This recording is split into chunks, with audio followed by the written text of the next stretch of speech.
Ang isang kwento, hindi mamatay-matay ang di umano'y mga higanteng ahas na kayang lumulon ng tao. Meron din daw sa Pilipinas, sa kabundukan ng Sierra Madre, na di umano kayang lumunok ng buong tao.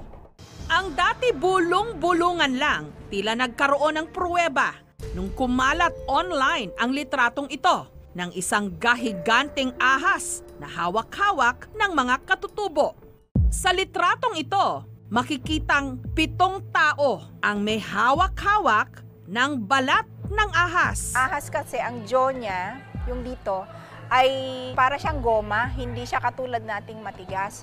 So pwedeng bumukas siya ng ganyan at kahit malaki, kaya niyang lunukin. Yung paglunok niya dyan, pwedeng matulog na sa tiyan niya yan ng matagal. Mabagal mag-metabolize or mabagal gutumin ang python, lalo na kung malaki ang kanyang kinakain. Sa aming pagsisiyasat, ang litratong ito nakunan noong 1970 sa Barangay Cozo, Kasiguran, Aurora. Bumiyahe ng 8 oras ang aming team para marating ang barangay. Nakilala nila si Edna, katutubong agta sa San Ildefonso Peninsula sa Barangay Cozo sa Kasiguran. Ang kanya raw ama mismo ang nakahuli sa dambuhalang ahas noong dekada 70. Bago ito nalitratuhan ng dayuhang anthropologist na si Thomas Headland.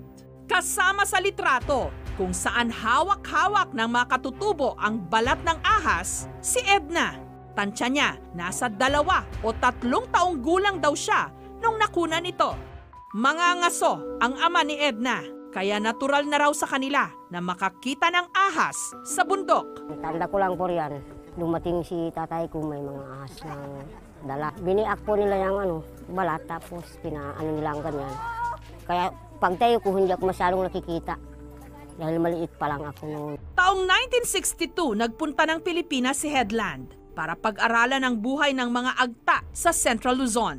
24 na taon siyang nanirahan sa bundok ng Sierra Madre kasama ang mga katutubo. An Agta man that was living next door to our house there in the Sierra Madre forest came to me and he said, Tom, he says, I want you to come with me. I want to show you something. And suddenly I saw this dead snake laying right in front of me, 23 feet long, 6.9 meters.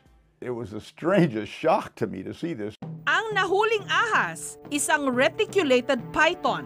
Umaabot ang bigat nito ng 75 kilo at ang haba 7 metro. Ang nahuling ahas, minsan daw itinuring bilang 3rd largest snake sa buong mundo.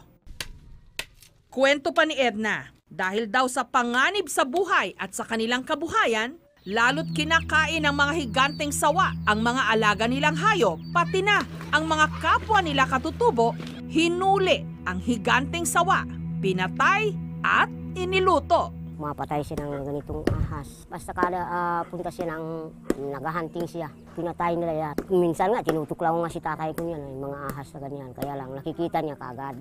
Siguro nung malaki nang makita niya, siyempre takot na rin siya, yun, pinatay na niya, binaril, ganoon. Noon po, yung mga ahas po na nandun sa lugar na pinagkukunan ay malalaki pa. Dahilan po siguro, konti pa lang po yung mga taong pumapasok dun sa bundok. Ngayon po, wala na po, unti-unti na pong nawawala at malilit na lang po. Kasi po, hindi na lang din po katutubo ngayon ang pumapasok sa bundok. Kahit po hindi katutubo, naghahunting na rin po. Thank you for watching, mga kapuso. Kung nagustuhan niyo po ang videong ito, subscribe na sa GMA Public Affairs YouTube channel. And don't forget to hit the bell button for our latest updates.